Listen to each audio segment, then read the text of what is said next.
இப்ப தலை சுத்தறதுலாம் நின்றுச்சா மேடம்? எனக்கு ரொம்ப பயமாயிடுச்சு. இப்ப பரவாயில்ல தமிழ். பாவம், என்னால உனக்கு தான் ரொம்ப கஷ்டம். ஐயோ, அதெல்லாம் ஒண்ணும் இல்ல மேடம். எனக்காக கஷ்டப்படுறீங்க.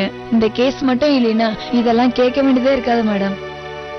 ஹாய் அஸ்வதி. ஹலோ டாக்டர், எப்படி இருக்கீங்க? இப்ப பரவாயில்ல டாக்டர்.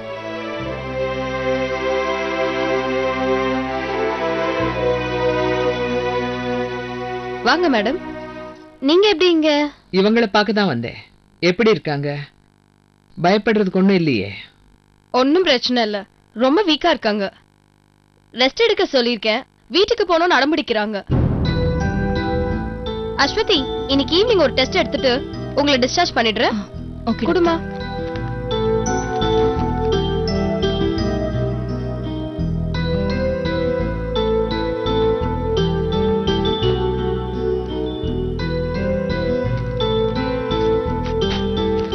இந்த மெடிசன்ஸ் எல்லாம் இப்பவே ஃபாலோ பண்ணணும்.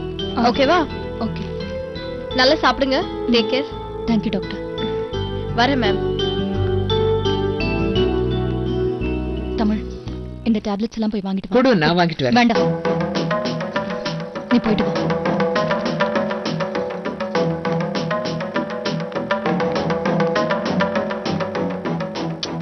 எதுக்கு இங்க வந்தீங்க?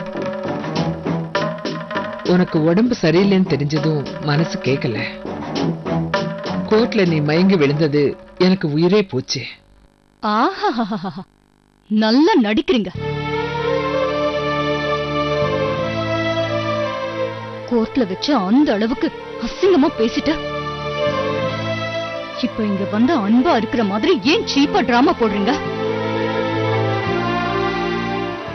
என்ன அசிங்கப்படுத்தி அவமானப்படுத்தி உங்க பையனை நீங்க காப்பாத்திக்கணும்னு நினைக்கிறீங்கல்ல?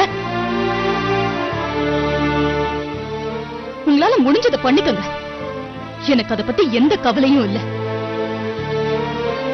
ஆனா இங்க வந்து அசிங்கமா அம்மா பொண்ணுன்னு டிராமா எல்லாம் போடுறத முதல்ல நிறுத்துங்க. டிராமாவா? என் மனசு கடந்து துடிக்கிறத உனக்கு எப்படி தெரியப்படுத்துவேன்? முதல்ல வெளியே போங்க. நான் எல்லார் முன்னாடியும் அவமானப்படுத்துவேன். 4 செவத்துக்குள்ள மட்டும் அன்பா இருப்பேன்னு சொல்றது உங்களுக்கு சீப்பா தெரியல? எப்படி எப்படி நான் தப்பானவளா? கல்யாணம் பண்ணிக்காமலே குழந்தை பெத்துக்க போற தப்பான பொண்ணா? அப்ப நீங்க யாரு?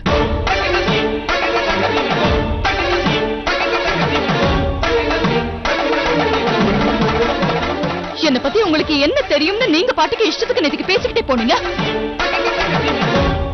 உங்க யோகியதையை நான் திருப்பி பேசுறதுக்கு எனக்கு எவ்வளவு நேரம் ஆயிருக்கும்னு நீங்க நினைக்கிறீங்க?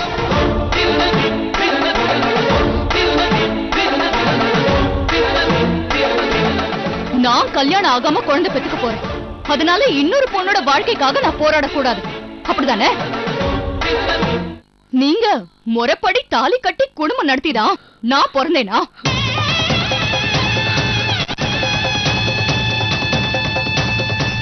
சொல்லுங்க. ஏன் குழந்தைக்காவது நீங்க யாரோ ஒருத்தரை காட்டி அப்பான்னு சொல்றீங்க. நான் ஒத்துக்கிறேன் ஒத்துக்கலைங்கிறது அடுத்த விஷயம். ஆனா எனக்கு அப்பா யாரு?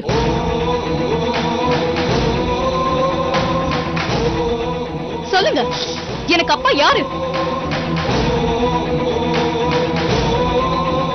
எப்படியோ என் குழந்தைய கஷ்டப்பட்டு நான் நல்லபடியா வளர்க்கணுங்கிற உறுதியோட இருக்கேன். ஆனா நீங்க எப்படியோ போட்டு என்ன தூக்கி எறிஞ்சிட்டு போனீங்க.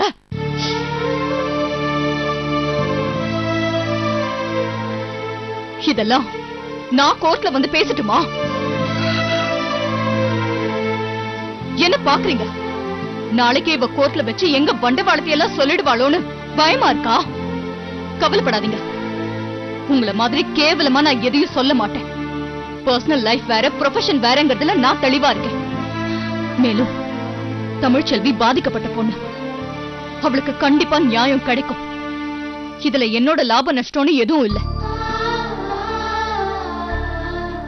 இவ்வளவு நடந்ததுக்கு அப்புறமும் நான் சட்டத்தை நம்புறேன். தமிழ்ச்செல்விக்கு நிச்சயமா நியாயம் கிடைக்கும். நீங்க என்ன பத்தி எவ்வளவு கேவலமாவும் பேசுங்க, அத நிரூபிக்க யார வேணாலும் கூட்டிட்டு வாங்க. நான் கவலைப்பட மாட்டேன். பிறக்கும் போதே பழி சொல்லோட பிறந்தவ தானே நான். இனிமே வரப்போற பழியையும் தாங்கிக்கிறத பத்தி எனக்கு எந்த கவலையும் இல்ல.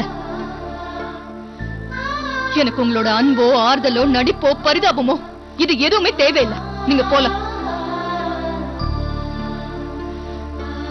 தமிழ்,